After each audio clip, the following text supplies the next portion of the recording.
So it seems like August isn't just going to be giving us a Black Panther DLC for Marvel's Avengers, although we know it's this big expansion that everyone's been talking about over the last couple of days, and then we're still waiting for the super in-depth look, which of course is going to be the deep dive on what this DLC will contain. But if there's something that a lot of people have overlooked, and well, people are digging through it, and well, you're going to find out in this video, so stick around because we got an awesome sponsor first and foremost, so I'll roll the ad and then we'll dive into it. So today's video is sponsored by Fishing Clash, which is not your average fishing game, may I add, and it's available on your iOS and Android device for free. So click that link below to join in on the fun, because I've already caught dozens of different fish species, but they are literally hundreds to get, from carps, basses, catfishes, salmons, all the way down to real sea monsters like sharks. So far,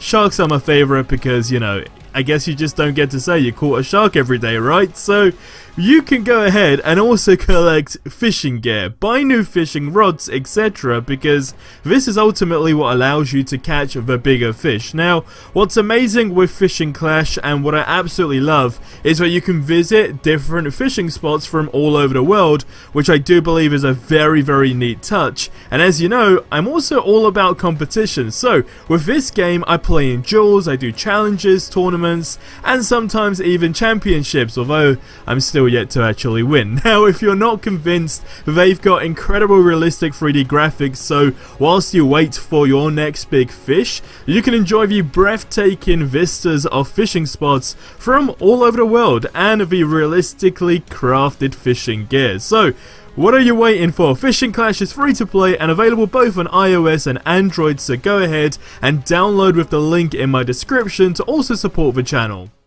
Okay, so like I said, we know that August is the month of Black Panther's DLC. We also know that this is the make it or break it of this game. Like, if this DLC completely went south, let's just imagine, worst case scenario, the chances of somebody actually going ahead and saying, well, I genuinely believe Marvel's Avengers will make a big comeback, is actually very, very slim. Like, this is one of the biggest DLC drops I genuinely believe this game will ever have is in its entire lifetime. Like, I actually can't think of a character that has the same amount of hype as a Black Panther DLC than any other, I guess, DLC in the game. Like, I just can't think of one right now, hence why I say it's also about the content that's coming with the game. So, what do I mean by this? Well, first and foremost, you've probably seen it in the thumbnail, but you're seeing it again on screen right now. The 3 different scenes that this expansion showcases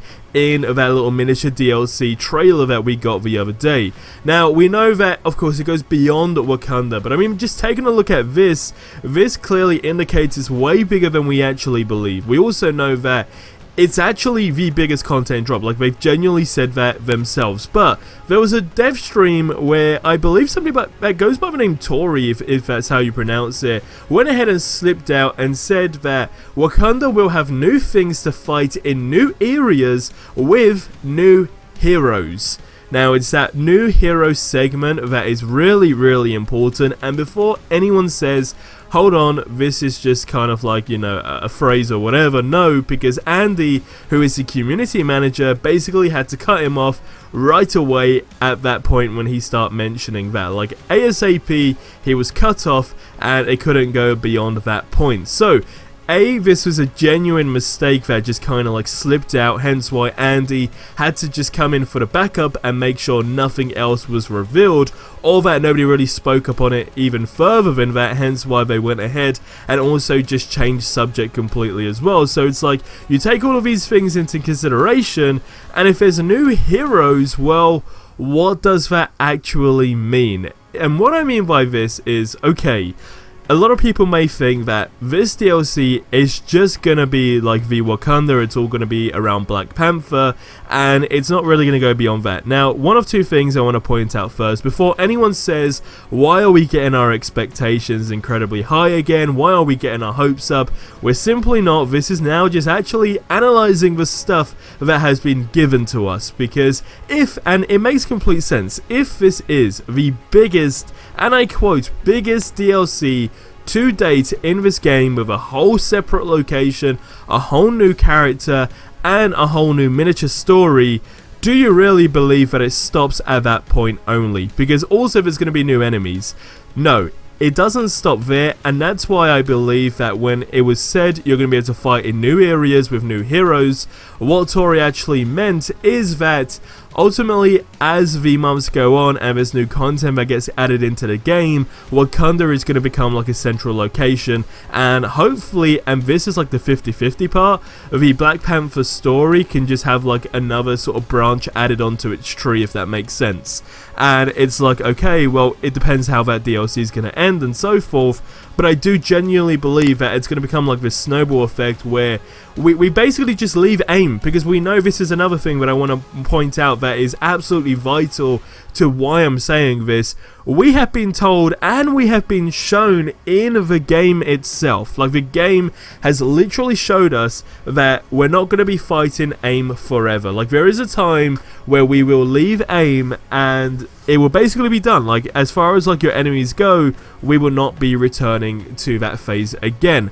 And I genuinely believe this is that moment of change. I believe that this is a moment where we get these new enemies, there's a new boss, and there's that time to actually just end AIM at that moment in time. And why does this make even more sense before anyone still thinks I'm crazy?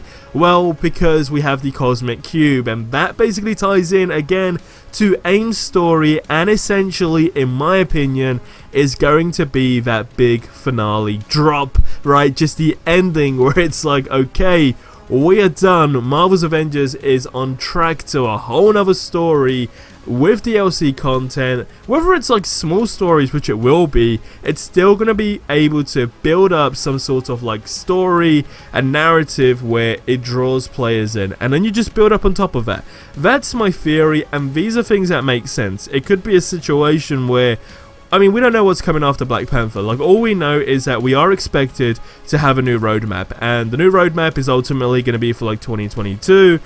Maybe we'll get the towards the end of 2021 and then the 2022 roadmap, because the reason I say that is Black Panther was the last, I guess, DLC on that roadmap. So when you take that into consideration, we need to know when Spider-Man's content is going to be dropped, etc, etc. Like, all of this stuff basically just goes in one big circle and still comes back to that main point that clearly screams, this is it. This is the moment that we have been waiting for, and what that is the big content drop. But guys, leave your thoughts on this stuff in the comment section below. Am I going absolute bonkers, or does it all make sense? Like, does it all really line up? Do the stars line up, as they would say? Does it? Okay, let me know in the comments below, and I'll see you in the next video. So until then, have yourselves a ridiculously amazing day, and until the next one, adios amigos.